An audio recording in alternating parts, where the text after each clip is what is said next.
محمدا رسول ہوا کیا ہے؟ قرآن کہتا ہے کہ ایک لفظ کن ہے جس سے کہ اس کائنات کی تخلیق ہوئی۔ اللہ تعالیٰ کے اس ایک حرف کن نے سب سے پہلی شکل جو اختیار کی ہے وہ وہی پارٹیکلز ہیں نور کے، سب سے چھوٹے چھوٹے پارٹیکلز۔ یہ خنک نور کا دور ہے جس میں کہ حرارت نہیں تھی، گرمی نہیں تھی، ٹھنڈی روشنی، ایک بسیط نور تھا کہ جو اس حرف کن کے ذریعے سے وجود میں آیا۔ یہ جو دور ہے خنک نور کا، ذہن میں رکھیے، اس میں ابھی حرارت نہیں ہے، اس میں گرمی نہیں ہے، جو بھی ہے اندر پوشیدہ ہے اس کے، وہ بعد کا مرحلہ آئے گا جب میں عرض کروں گا۔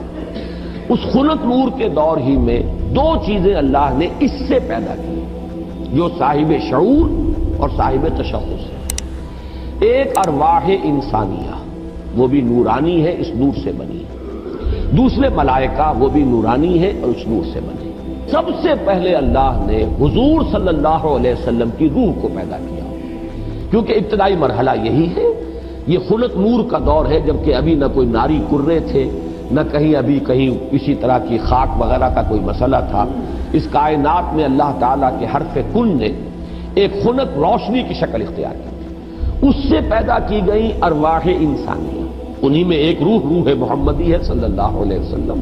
تو اگر سب سے پہلے اللہ نے اسی کو بنایا ہو تو اس میں کوئی حرج واقع نہیں ہوتا، وہ بھی مخلوق ہے، وہ بھی اللہ کے بنانے سے وجود میں آئی ہے۔ صرف ایک تقدم زمانی اسے حاصل ہے کہ سب سے پہلے اللہ نے نبی اکرم صلی اللہ علیہ وسلم کی اس روح مبارک کو اس نور سے پیدا کیا، لیکن اسی نور سے تمام انسانوں کی ارواح پیدا کی گئی، اور انہی سے وہ عہد لیا گیا تھا الست بربکم قالوا بلی، اور اسی نور سے ملائکہ پیدا کیے گئے ہیں، جس کے بارے میں حدیث میں آپ کو بتا چکا ہوں کہ حضرت عائشہ صدیقہ رضی اللہ تعالی عنہ سے مروی ہے حضور کا یہ قول کہ اللہ تعالیٰ نے فرشتوں کو نور سے پیدا کیا۔ اس کے بعد تنزل کا مرحلہ آتا ہے۔ اب تنزل کس میں ہو رہا ہے؟ تنزل ذات باری تعالیٰ میں نہیں ہے، معاذ اللہ ثم معاذ اللہ، یہ اللہ تعالیٰ کے ایک امر کن کی جو شکل ہوئی ہے، در حقیقت اب اس میں تنزل ہو رہا ہے۔ وہ دوسرا تنزل جو ہے وہ یہ ہے کہ اس خنک نور میں بڑے بڑے ایکسپلوژنز ہوئے ہیں اور ناری کرے وجود میں آئے۔ یہ ذہن میں رکھیے کہ ایک شے ہے، اس کے اندر کوئی حرارت مخفی ہے، ظاہر نہیں ہو رہی۔ ایٹمز ہیں، ایٹمز کے اندر بہت بڑی انرجی ہے، ظاہر نہیں ہو رہی۔ اس خنک نور کے اندر بھی وہ انرجی موجود تھی لیکن انسولیٹڈ تھی، اس کا ظہور نہیں تھا۔ لیکن جب ایکسپلوژنز ہوئے ہیں تو پھر یہ کہ بڑے بڑے ناری کرے وجود میں آئے۔ یہی ناری کرے ہیں جن کو ہم سورج کہتے ہیں، بہت بڑا ناری کرہ ہے سورج، اس کے اندر کمبسشن کا عمل چل رہا ہے، حمل احراق ہے، اس کی حرارت کا ہم تصور نہیں کر سکتے۔ بڑے اور نہ معلوم کتنے سورج ہیں اس کائنات میں، یہ نہ سمجھیے کہ ایک ہی سورج ہے۔ یہ ایک سورج کے گرد ہمارا جو یہ ہے ایک سولر سسٹم ہے، کنبہ ہے اس کا، کہ اس کے گرد جو ہے یہ سیارے چکر لگا رہے ہیں، کرے ہیں، اور نہ معلوم کتنے سورج ہیں۔ پھر ایک سورج ہے اور ایک ستارے ہیں، ان ستاروں کے گرد یہ سورج اپنے کنبوں کو لے کر چکر لگا رہے ہیں۔ بہرحال ہم یہاں پر جو ہے اصولاً جو بات سمجھنا چاہ رہے ہیں اس وقت وہ یہ ہے کہ یہ سیکنڈ سٹیج ہے، تنزل ہے یہ، کہ اب اس خنک نور میں جب ایکسپلوژنز ہوئے ہیں تو وہاں سے بڑے بڑے ناری کرے وجود میں آئے۔ یہ ایکسپلوژن کا میں جان بوجھ کر بول رہا ہوں، اس لیے کہ جدید سائنس میں، جدید فزکس میں ایک لفظ استعمال ہوتا ہے دی بگ بینگ تھیوری، اس کا نام ہی ہے دی بگ بینگ تھیوری، کہ ایسا معلوم ہوتا ہے کہ ایک وقت میں کوئی بہت بڑا دھماکہ ہوا جس سے کائنات وجود میں آئی۔ اب یہ دھماکہ جو ہے بگ بینگ تھیوری جو ہے، یا تو یہ ہے کہ اس کو تعبیر کیا جائے گا اس حرف کن سے، کن، وہ کن کیسا ہوگا جس نے اس پوری کائنات کو وجود بخشا ہے، اس کا ہم تصور نہیں کر سکتے۔ یہ ہم کہہ رہے ہیں کن، لیکن اللہ کا وہ کلام جب صادر ہوا ہو اور حکم ربی امر کن جو ہے اس کی کیا کیفیت ہوگی، تو یا تو بگ بینگ جو ہے یا تو اس سے تعبیر کیا جائے، اور یا یہ کہ جو یہ ایکسپلوژنز ہوئے ہیں اس خنک نور نے جو ناری کروں کی شکل اختیار کی ہے، تو یہ بگ بینگ ہے، یہ دھماکہ ہے۔ یہ دور ہے کہ جس میں اس آگ سے اللہ نے تیسری مخلوق پیدا کی۔ میں نے اب پہلے دو کر دیے نا، نور سے دو مخلوق، انسانی ارواح اور ملائکہ۔ دوسری سٹیج پر یہ تیسری مخلوق پیدا ہوئی ہے، جنات ہیں، یہ آگ سے بنائے گئے ہیں۔ قرآن بار بار کہتا ہے وَالْجَانَّ خَلَقْنَاهُ مِنْ قَبْلُ مِنْ نَارِ السَّمُومِ، قرآن مجید میں سورہ رحمان میں بھی ہے، اللہ تعالیٰ نے انسان کو پیدا کیا ہے مٹی سے، لیکن یہ کہ انسان کو بنایا ہے آگ کی لپٹ سے. بار بار آیا ہے یہ مضمون تو قرآن مجید میں. اور جنوں کا معاملہ جو ہے، اور یہ کہ سورہ ہجر میں فرمایا گیا وَالْجَانَّ خَلَقْنَاهُ مِن قَبْلُ، یہ پہلے پیدا ہوئے انسانوں سے. لہذا یہ دوسری سٹیج ہے جس میں کہ جنات کی تخلیق ہوئی ہے اس آگ کی لپٹ سے. اس کے بعد جیسا کہ آپ کو معلوم ہے، اس حد تک تو میں سمجھتا ہوں کہ آگے اکثر لوگوں کے علم میں ہے جنہوں نے بھی کچھ فزکس پڑھی ہے ابتدائی، کہ پھر نظریہ یہ ہے کہ یہ جو بڑے بڑے ناری کرے تھے یہ جب تیزی کے ساتھ حرکت میں تھے تو ان سے کچھ حصے ٹوٹ ٹوٹ کر ان سے علیحدہ ہوئے اور انہی کے گرد چکر لگانے لگ گئے. یہ ہے در حقیقت ان سورج کے گرد جو یہ سیارے وجود میں آئے ہیں، یہ کرے جو ہیں. پھر یہ ٹھنڈے ہونے شروع ہوئے اور ان میں جب ٹھنڈا ہوا ہے وہ ناری کرہ تو اوپر جو ہے کرسٹ آیا، راکھ، جیسے انگارے کے اوپر راکھ آ جاتی ہے. راکھ ٹھنڈی ہوتی ہے، اندر انگارہ موجود ہے، ذرا سی راکھ ہٹ جائے اگر اور آپ کی انگلی جو ہے اس انگارے کو ٹچ کر جائے تو جلے گی، لیکن اگر راکھ اوپر ہے تو وہ آپ کو محسوس نہیں ہوگا. اور چونکہ ٹھنڈی چیز سکڑتی ہے لہذا اس کے اندر اب دراڑیں پڑی ہیں، کہیں پہاڑ بن گئے کہیں غاریں بن گئی. ساتھ ہی ان کے ٹھنڈے ہونے کی وجہ سے بخارات نکلے ہیں، انہی میں سے نکلے ہیں، انہی کروں میں سے بخارات نکلے ہیں. یہ بخارات ہیں جنہوں نے اوپر جا کر وہ جو جسے ہم فضا کہتے ہیں، ایٹماسفیئر جس کے اندر گیسز ہیں، یہ یہیں سے انہی کروں کے ٹھنڈے ہونے سے وہ بخارات نکلے ہیں.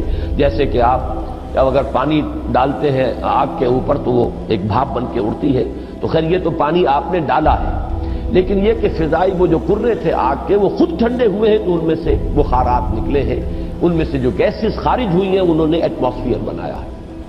پھر اس ایٹماسفیرک چینجز وہاں ہوئی ہیں کہ اس میں گیسز تھیں، ہائیڈروجن بھی آکسیجن بھی، وہاں پانی بنا ہے.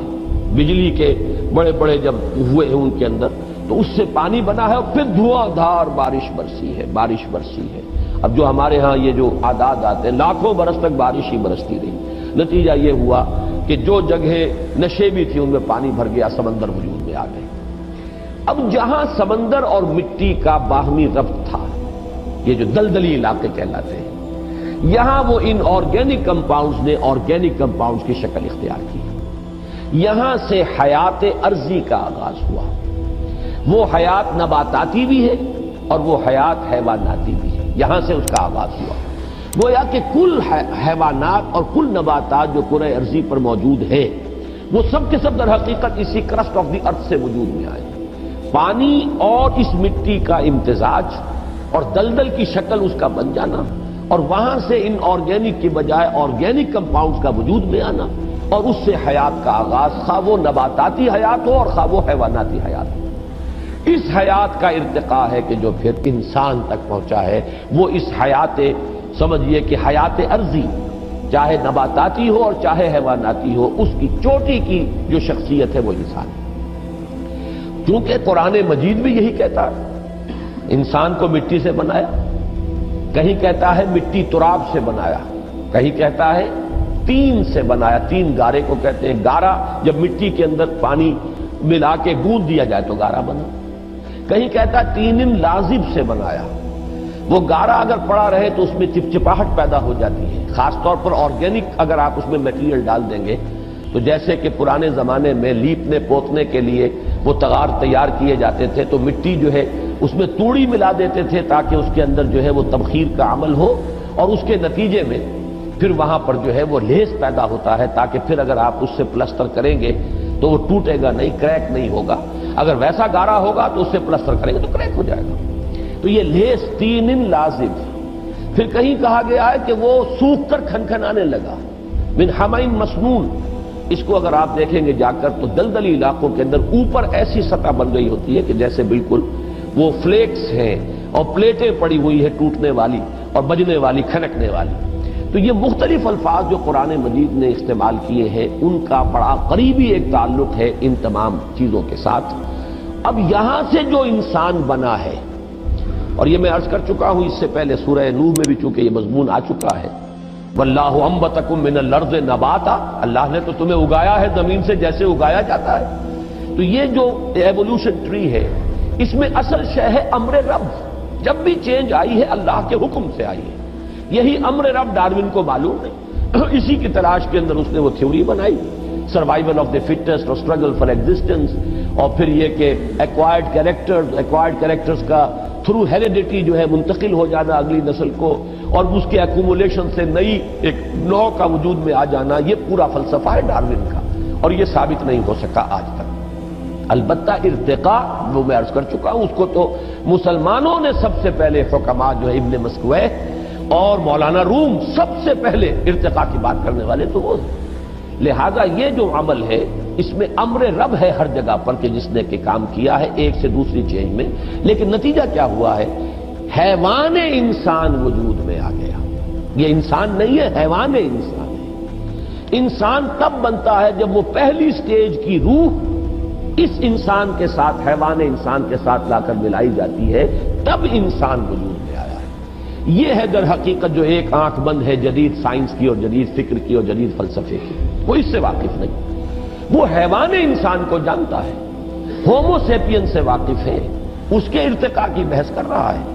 ہمارے نزدیک انسان در حقیقت صرف حیوان نہیں ہے، حیوان انسان، ہومو سیپینز اس کا بایولوجیکل نیم آپ رکھ دیجئے، وہ چاہے اس ارتقاء کے عمل سے وجود میں آیا ہو، لیکن وہ روح جو اس میں پھونکی گئی ہے، فَإِذَا سَوَّيْتُهُ وَنَفَخْتُ فِيهِ مِن رُّوحِي فَقَعُوا لَهُ سَاجِدِينَ، تو جب میں اس کو پوری طرح تیار کر لوں، نوک پلک سنوار دوں اور اس میں اپنی روح میں سے پھونک دوں تو گر پڑنا اس کے سامنے سجدے میں۔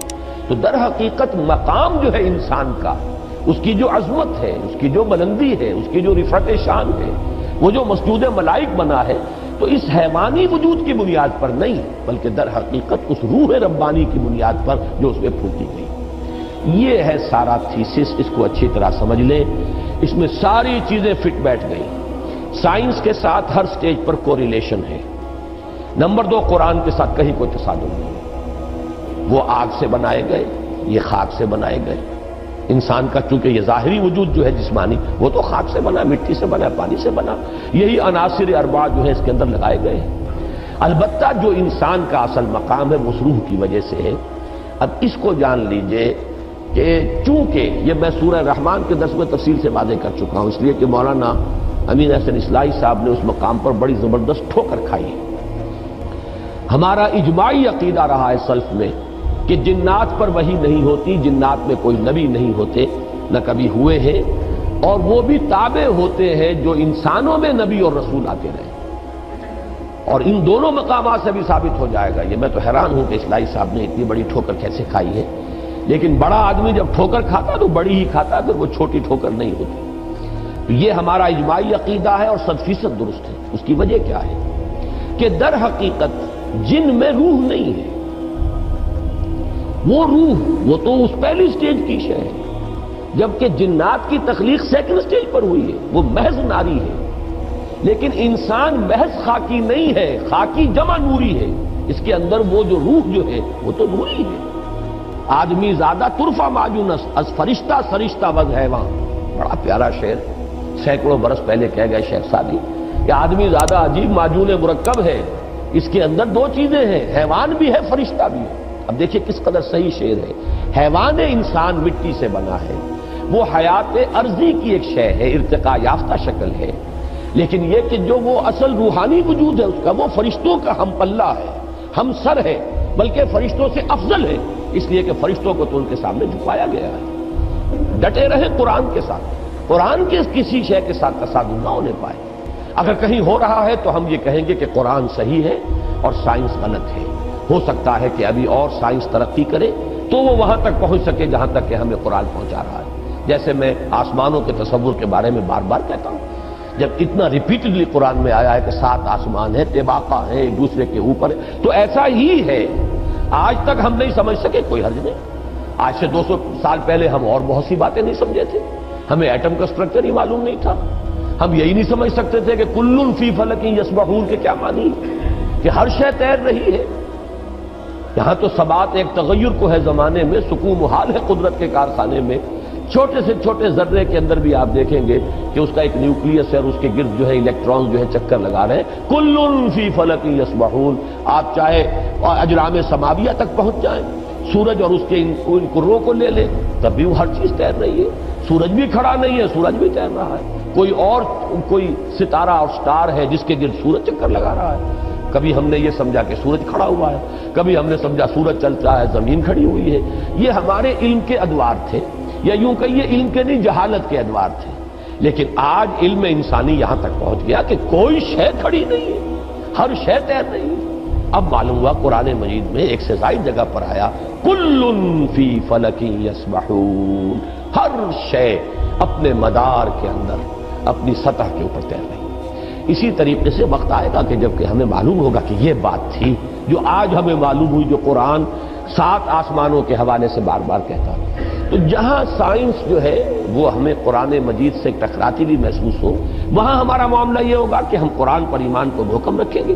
ہم سمجھیں گے یہ آیت متشابہات میں سے ہے، اس کا مفہوم ابھی ہم نہیں سمجھ سکتے، لیکن ہمارا ایمان آمنا بہ کل من عند ربنا، یہ پورا قرآن متشابہات ہو یا محکمات ہو ہمارے رب کی طرف سے ہے، ہم سب پر ایمان رکھتے ہیں۔